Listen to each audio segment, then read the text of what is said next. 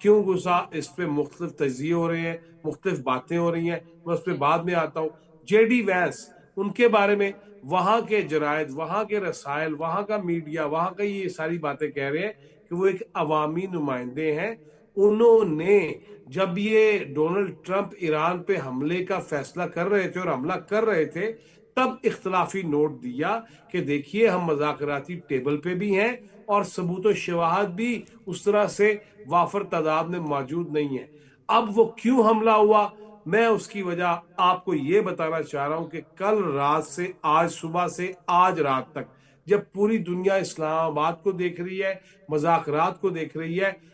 آج میں نے جو صبح اٹھتے ہی سب سے پہلے بریکنگ نیوز اور شہ سرخیاں دیکھیں اور وہ ہیڈ لائنز دیکھیں, اس میں امریکہ کی خاتون اول وہ یہ کہہ رہی ہیں کہ ایپسٹین فائلز, اور ایپسٹین سے میرا کوئی تعلق نہیں تھا, میری تصویریں فیک نیوز کی صورت میں لگائی گئی ہیں. لہٰذا میں ادھر ہی لے جانا چاہتا ہوں کہ اسرائیل نے بہرحال کہیں نہ کہیں امریکن پریزیڈنٹ ڈونلڈ ٹرمپ کو وہ کہیں نہ کہیں بلیک میل کیا ہے ان چیزوں کی وجہ سے جس میں اوروں کے بھی بڑے نام آتے ہیں. ایک تو بات یہ ہو گئی. پھر میں اگلی بات کروں گا کہ اگر امریکہ اور اسرائیل جا رہے تھے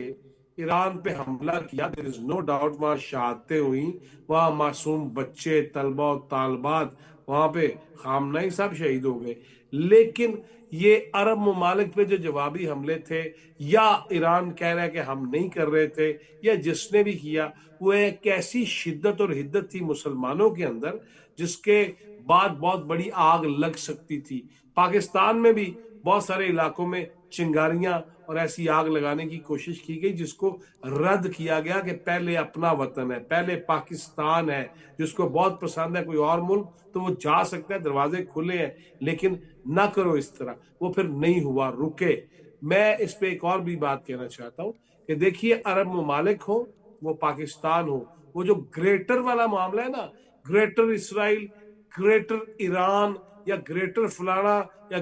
گریٹر افغانستان, یا گریٹر لوکل بھی یہاں بہت سارے اچکزئی صاحب میرے بڑے بھائی ہیں وہ بھی استعمال کرتے ہیں, گریٹر فلانا بن جانا چاہیے. اور پھر ہمارے یہاں سازشیں ہوئیں, ہمارے ہاں یہ بھی کہا گیا گریٹر بلوچستان, گریٹر پشتونستان اور پختونستان اور فلاں اور فلاں. لہذا یہ گریٹر کی گیم سے اب دنیا واپس آ رہی ہے. وہ ایران گریٹر بننا چاہے, بھارت کہاں ہے؟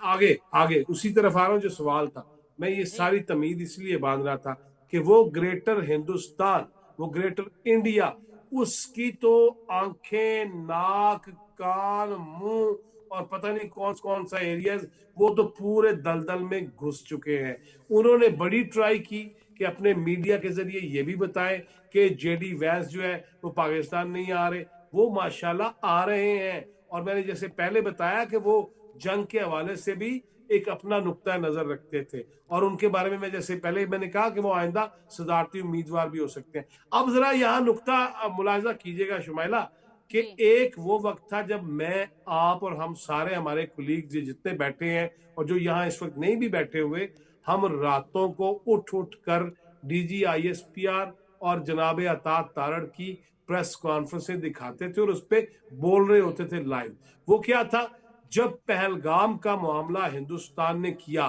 ہم پہ الزام لگایا, جے ڈی وینس نائب صدر امریکہ, ریاست ہائے متحدہ امریکہ, وہ ہندوستان میں موجود تھے. جب یہ ہم پہ الزام لگایا گیا, ہمارا فوری جواب آیا کہ تحقیقات کرا لی جائے. جے ڈی وینس صاحب ہندوستان سے واپس چلے گئے. اب ہندوستان کے لیے کتنا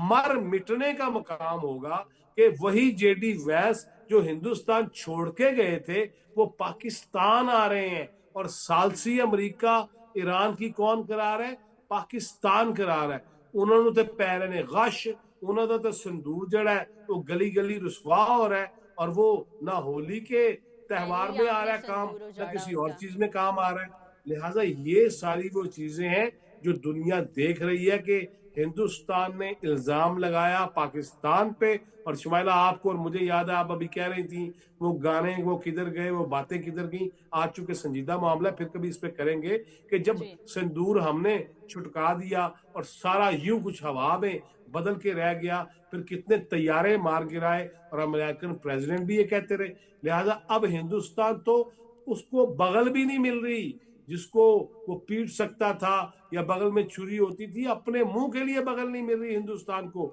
لہٰذا اس وقت وہ سچویشن ہے کہ ہندوستانی میڈیا اپنے ہی اکابرین پہ, حکمرانوں پہ سیخ پا ہے. اور میں تو میمز دیکھ رہا تھا کہ نریندر مودی ایک ویٹر کی صورت میں چائے لے کے آتا ہے, تو ادھر پاکستانی ذمہ دار اور امریکن ذمہ دار اور ایرانی ذمہ دار بیٹھے ہیں, تو انہوں نے کہا تم وہ کون جو یہاں پہ چائے دینے کے لیے بھی آ جاؤ. یہ ہم اس نہج پہ پہنچ گئے. میں نے جیسے پہلے کہا کہ پوری دنیا کے اندر جہاں انڈینز بیٹھے ہوئے ہیں, این آر آئیز, وہ بھی پاکستان کا شکریہ ادا کر رہے ہیں کہ سالسی شروع کر دی ہے, ہماری نوکری بچ گئی ہے, ہمارے بچوں کے مستقبل بچ گئے ہیں. لیکن بہرحال انگڑائی بہت بڑی ہے, ری الائنمنٹس ہے, بیلنسنگ ہے, اس کے اندر اب کوئی چودھری نہیں رہے گا, سارے سکون سے رہیں گے. اور اگر خدا نہ خواستہ ان مذاکرات کو جان بوجھ کے اسرائیل اور ہندوستان کی جانب سے سبوتاژ کرنے کی کوشش کی گئی, تو یہ ذہن میں رکھیے گا کہ امریکہ کے اندر بھی بہت بڑی تبدیلیاں ہمیں نظر آ رہی ہیں. بالکل صحیح, بالکل صحیح. مودی جو ہے, خالد صاحب,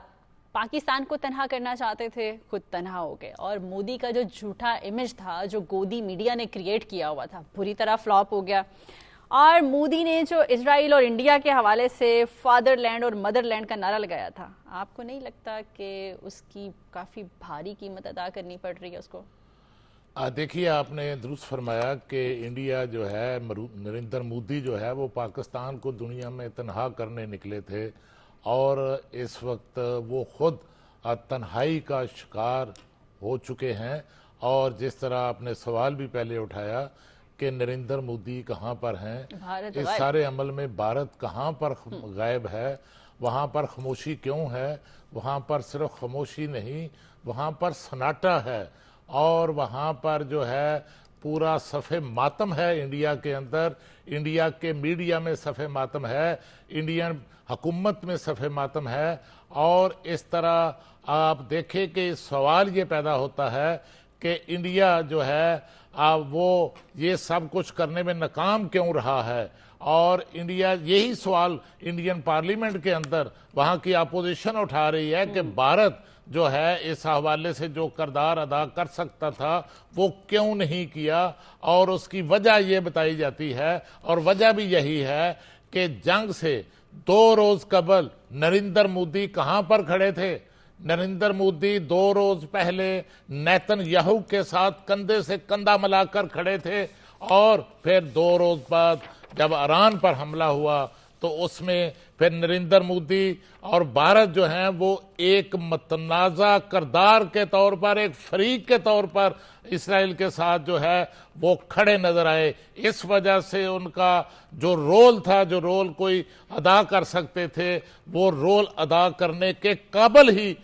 جو ہے وہ نہیں رہ سکے. اور اس وقت کیا ہو رہا ہے کہ پاکستان نے جو کامیابی حاصل کی ہے, اور پاکستان کی جو پوری دنیا کے اندر جو ہے وہ عزت بڑی ہے, پذیرائی ہو رہی ہے, اور ساری دنیا جو ہے وہ اسلام آباد کی طرف, پاکستان کی طرف دیکھ رہی ہے, تو اس میں اس وقت وہاں کی حکومت جو ہے وہ بھارت, انڈیا جو ہے وہ دباؤ کا شکار ہے, ان کی نریندر مودی سرکار جو ہے. اور آپ دیکھیے کہ ان کے مقبوضہ کشمیر کے اندر جو وزیر اعلیٰ ہیں عمر عبداللہ, وہ کیا کہہ رہے ہیں؟ وہ تو کھلے عام بیان دے رہے ہیں کہ پاکستان جو ہے اس نے بڑا تاریخی کردار ادا کیا ہے, پاکستان کے کردار کی تعریف کر رہے ہیں, اس پاکستان کے کردار کو سراہ رہے ہیں. اور اس کے ساتھ نریندر مودی سرکار پر وہ سوالات اٹھا رہے ہیں کہ جو پاکستان کر رہا ہے وہ آپ کیوں نہیں کر سکے,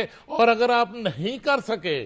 تو پھر پاکستان کے کردار کو تسلیم تو کرو. یہ آوازیں جو ہیں یہ بھارت کے اندر اپوزیشن جماعتیں بھی اٹھا رہی ہیں, میڈیا کے اندر بھی اٹھائی جا رہی ہیں. خالد صاحب, میرے پاس مودی سرکار اور بھارت کو لیے ایک اور بری خبر ہے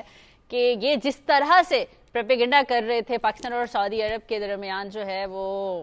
اختلاف پیدا کرنے کا ان کو یہ بات بتاتی جاؤں کہ ابھی خبر آئی ہے کہ ہمارے پرائم منسٹر شہباز شریف اور فیلڈ مارشل سید آصف منیر صاحب اور اسحاق ڈار صاحب کی ملاقات ہو رہی ہے سعودی عرب کے وزیر خزانہ محمد بن عبداللہ سے، اور وہاں پہ بھی کیا بات ہو رہی ہے؟ ایک دوسرے کی معیشت کو وسعت دینے کی اور ایکسٹینڈ کرنے کی. تو اتنی بری خبر ایک اور میں نے کہا ساتھ جلے پہ نمک چھڑک دوں. یہ میں آپ کو بتاؤں کہ پاکستان کی معیشت جو ہے، اگر آپ پاکستان کی اکانومی کی تعریف اٹھائیں تو پاکستان کی اکانومی، پاکستان کی معیشت جو ہے وہ ہمیشہ سے سعودی عرب کے ساتھ جو ہے اب وہ جڑی ہوئی ہے، اور ہمیشہ سعودی عرب نے جب بھی پاکستان کو کسی مشکل معاشی صورتحال کا سامنا کرنا پڑا تو سعودی عرب نے سب سے بڑھ کر پاکستان کا ساتھ دیا. اور ایک بات میں آپ کو بتاؤں کہ نواز شریف صاحب جب وزیر اعظم پاکستان تھے اور پاکستان نے ایٹمی دھماکے کیے تو اس وقت بھی پاکستان پر جب اقتصادی پابندیاں عائد کی گئیں تو اس وقت ایک جو ملک تھا سعودی عرب، اس نے ان پابندیوں کی پرواہ نہیں کی. وہ کھل کر پاکستان کے ساتھ کھڑا ہوا اور پاکستان کو کریڈٹ پر، ادھار پر، جس کو ہم ڈیفرڈ پیمنٹ پر کہتے ہیں، مؤخر ادائیگیوں کی بنیاد پر پاکستان کو جو آئل فیسلٹی ہے وہ دی. اور اس وقت جو سعودی عرب نے پاکستان کو آئل فیسلٹی دی وہ آج تک پاکستان کو دستیاب ہے، پاکستان کو مل رہی ہے. اور اس کے ساتھ جو ہے تعلقات جو ہیں اسی طرح ہی انشاءاللہ بنے رہیں گے. احمد وڑائچ صاحب، بھارت میں تو کوہرام مچا پڑا ہے، اس کا میڈیا بھی شور مچا رہا ہے، سیاستدان صحافی ہوں انگلیاں اٹھا رہے ہیں، وہ کہہ رہے ہیں جی پاکستان کو دیکھیں وہ اس وقت کہاں پر ہے اور ہم کہاں پر ہیں. جی دیکھیے، اگر آپ تھوڑا سا جائزہ لیں اس بات کا کہ یہ بات شروع کہاں سے ہوتی ہے، یہ پہلگام کے واقعے سے بات شروع ہوتی ہے. بعض اوقات ایسے ہوتا ہے کہ آپ کسی کے ساتھ خیر کرتے ہیں، اس میں سے شر ہوتا ہے، اور بعض اوقات ایسے ہوتا ہے کہ آپ کسی کے ساتھ شر کا کام کرتے ہیں، بیچ سے خیر نکل آتی ہے. بھارت نے کام تو کیا شر والا، کیونکہ وہ اپنی سیاست کو بھی بچا رہا تھا، الیکشن بھی آ رہے تھے، تو پہلگام کا واقعہ کیا اور پاکستان کے اوپر براہ راست الزام لگا دیا. پاکستان کی عسکری اور سیاسی قیادت نے تو اس وقت فوری طور پر یہ کہا کہ آئیں دیکھیں اس کی شفاف تحقیقات کروا لیتے ہیں. بھارت اپنی بات سے بھاگ گیا اور آج تک الزام ثابت نہ کر سکا. کام اس نے کیا شر والا. اس شر سے خیر برآمد ہوئی. خیر ایسے برآمد ہوئی کہ 1 سال ہونے کو ہے، اور اس 1 سال کے بعد یعنی کہ یہ دیکھیے کہ 10 مئی 2025 کے بعد کا پاکستان اور 10 مئی 2025 سے پہلے 80 سال کا پاکستان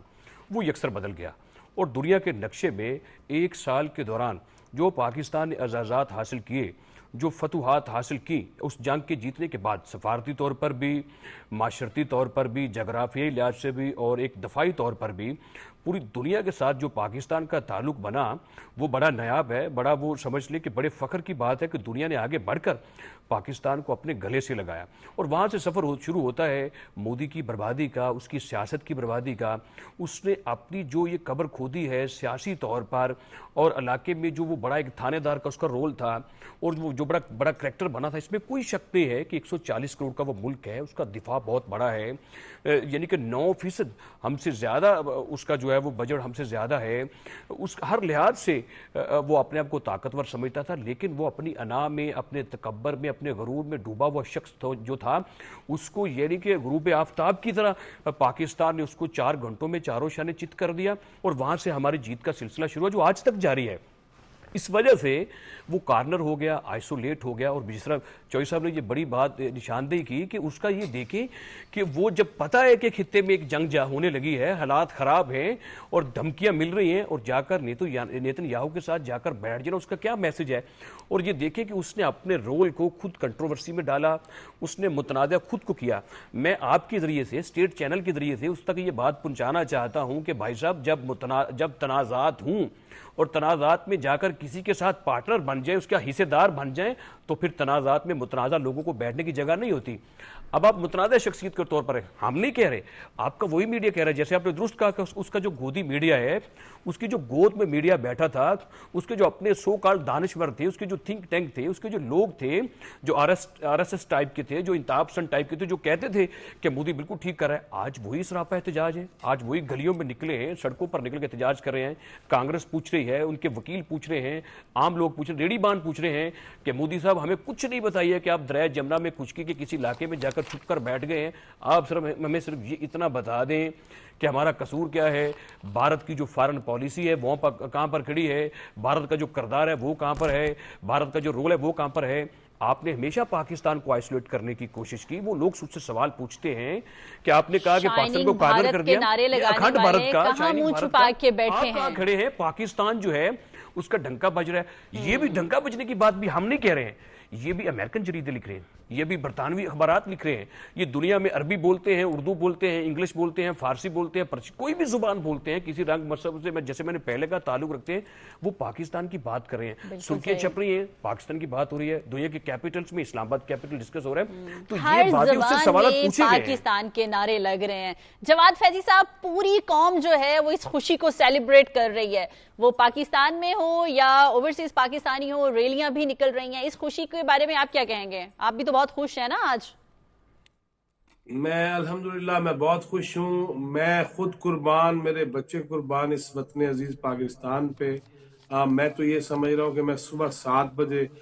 2-3 دن سے رات کو بیپر اور باتیں, آج میں صبح 7 بجے سے نکلا, میں نے پورا ماحول دیکھا, کون کون آ رہا ہے, امریکہ کا کون سا طیارہ آیا C-17A, اس میں کیا چیزیں آ رہی ہیں, پھر ایرانی جو آئے. اور پھر دیکھیے 2 باتیں میں آخر میں یہ کہنا چاہوں گا. یہ جو لوگ کہہ رہے ہیں ابھی تک کون کیوں نہیں پہنچا, یہ پہلے سے ٹیمز آ چکی ہیں, ان کا فریم ورک ہے, ان کی باتیں ہیں, ہمارے آفیشل سے ہو رہی ہیں, ہمارے ذمہ دار سے ہو رہی ہیں, پھر اس کے نوٹس بن رہے ہیں, اور اس کے بعد پھر یہ بیٹھ کے باتیں ہونی ہیں. ایک بات. دوسری بات, واللہ میں آپ کو سچ بتا رہا ہوں, پولیس والے یا جو سیکیورٹی ایجنسیز کے لوگ ہوتے ہیں, فورسز کے لوگ, وہ اکتا چکے ہوتے ہیں کہ بڑی لمبی ڈیوٹی ہے.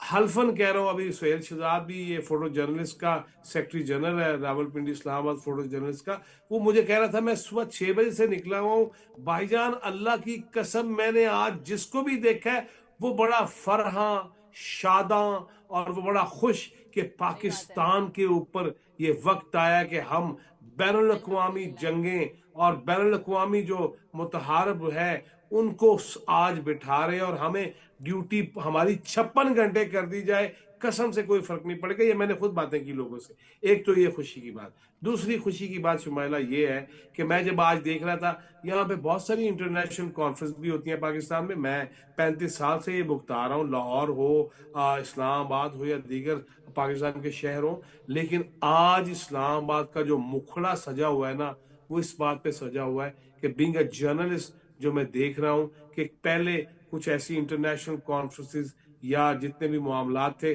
اس میں آتے تھے جرنلسٹ, لیکن یہ موقع میں اپنی زندگی میں پہلی دفعہ دیکھ رہا ہوں. جس طرح میں نے کہا نا کہ 65 کی جنگ ہم نے نور جہاں سے سنی تھی, 2 سالوں کے ٹائم میں پہلی بار آپ کا مکھڑا اتنا چمکتا دھمکتا دیکھ رہی ہوں.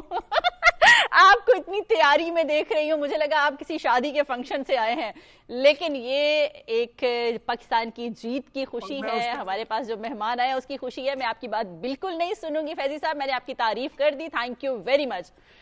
ناظرین, جنگوں کی قیمت انسان اپنے خون سے ادا کرتے ہیں, اور خون کبھی بھی اتنا ارزاں نہیں ہوتا کہ اسے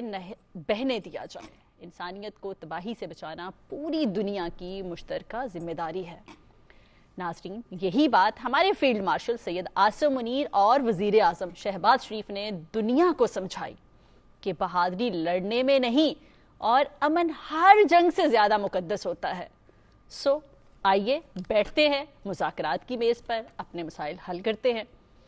مذاکرات کی میز تک لانے کے لیے ہمارے سیاسی و عسکری قائدین کو کیا کیا پاپڑ بیلنا پڑے, کہاں کہاں دوستوں کی ناراضگی سہنا پڑی, اپنوں کی باتیں برداشت کرنا پڑی,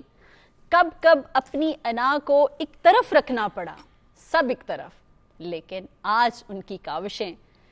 ان کی دانشمندانہ فکر سے دنیا میں پاکستان کا قد بلند ہو گیا ہے.